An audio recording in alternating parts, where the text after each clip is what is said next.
بسم اللہ الرحمن الرحیم۔ السلام علیکم ورحمۃ اللہ وبرکاتہ۔ حضرت ابوبکر صدیق رضی اللہ تعالیٰ عنہ پر اللہ کا ڈر۔ حضرت ابوبکر صدیق رضی اللہ تعالیٰ عنہ بجماع اہل سنت انبیاء علیہ السلام کے علاوہ تمام دنیا کے آدمیوں سے افضل ہیں، اور ان کا جنتی ہونا یقینی ہے کہ خود حضور اقدس صلی اللہ علیہ وآلہ وسلم نے ان کو جنتی ہونے کی بشارت دی، بلکہ جنتیوں کی ایک جماعت کا سردار بتایا اور جنت کے سب دروازوں سے ان کو پکارا اور بلاوے کی خوشخبری دی، اور یہ بھی فرمایا کہ میری امت میں سب سے پہلے ابوبکر رضی اللہ تعالیٰ عنہ جنت میں داخل ہوں گے۔ اس سب کے باوجود فرمایا کرتے کہ کاش میں کوئی درخت ہوتا جو کاٹ دیا جاتا، کبھی فرماتے کاش میں کوئی گھاس ہوتا کہ جانور اس کو کھا لیتے، کبھی فرماتے کاش میں کسی مومن کے بدن کا بال ہوتا۔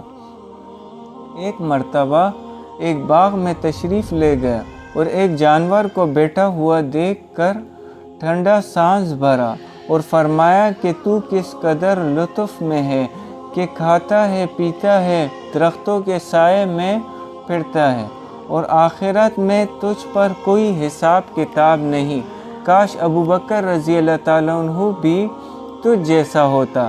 ربیعہ رضی اللہ تعالیٰ عنہ کہتے ہیں کہ ایک مرتبہ کسی بات پر مجھ میں اور حضرت ابوبکر رضی اللہ تعالیٰ عنہ میں کچھ بات بڑھ گئی، اور انہوں نے مجھے کوئی سخت لفظ کہہ دیا جو مجھے ناگوار گزرا۔ فوراً ان کو خیال ہوا، مجھ سے فرمایا کہ تو بھی مجھے کہہ دے تاکہ بدلہ ہو جائے۔ میں نے کہنے سے انکار کیا تو انہوں نے فرمایا کہ یا تو کہہ لو ورنہ میں حضور صلی اللہ علیہ وآلہ وسلم سے جا کر عرض کروں گا۔ میں نے اس پر بھی جوابی لفظ کہنے سے انکار کیا۔ وہ تو اٹھ کر چلے گئے۔ بنو اسلم کے کچھ لوگ آئے اور کہنے لگے کہ یہ بھی اچھی بات ہے کہ خود ہی تو زیادتی کی اور خود ہی الٹی حضور صلی اللہ علیہ وآلہ وسلم سے شکایت کرے۔ میں نے کہا تم جانتے بھی ہو یہ کون ہے؟ یہ ابوبکر صدیق رضی اللہ تعالیٰ عنہ ہے۔ اگر یہ خفا ہو گئے تو اللہ کا لاڈلا رسول صلی اللہ علیہ وآلہ وسلم مجھ سے خفا ہو جائے گا، اور اس کی خفگی سے اللہ تعالیٰ شانو ناراض ہو جائیں گے۔ تو ربیعہ رضی اللہ تعالیٰ عنہ کی ہلاکت میں کیا تردد ہے؟ اس کے بعد میں حضور صلی اللہ علیہ وآلہ وسلم کی خدمت میں حاضر ہوا اور قصہ عرض کیا۔ حضور صلی اللہ علیہ وآلہ وسلم نے فرمایا کہ ٹھیک ہے، تجھے جواب میں اور بدلے میں کہنا نہیں چاہیے، البتہ اس کے بدلے میں یوں کہہ کہ اے ابوبکر رضی اللہ تعالیٰ عنہ، اللہ تمہیں معاف فرما دے۔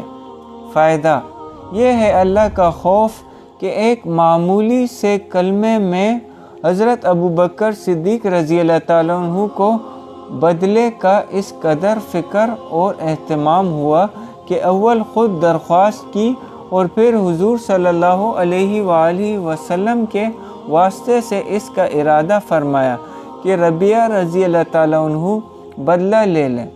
آج ہم سینکڑوں باتیں ایک دوسرے کو کہہ دیتے ہیں، اس کا خیال بھی نہیں ہوتا کہ اس کا آخرت میں بدلہ بھی لیا جائے گا یا حساب کتاب بھی ہوگا۔ اللہ پاک ہمیں ان باتوں پر سمجھ اور عمل کی توفیق عطا فرمائے۔ جزاک اللہ۔ اندھیرے میں حضرت انس رضی اللہ تعالیٰ عنہ کا فعل۔ نضر رضی اللہ تعالیٰ عنہ بن عبداللہ کہتے ہیں کہ حضرت انس رضی اللہ تعالیٰ عنہ کی زندگی میں ایک مرتبہ دن میں اندھیرا چھا گیا۔ میں حضرت انس رضی اللہ تعالیٰ عنہ کی خدمت میں حاضر ہوا اور عرض کیا کہ حضور صلی اللہ علیہ وآلہ وسلم کے زمانے میں بھی اس قسم کی چیزیں پیش آتی تھیں۔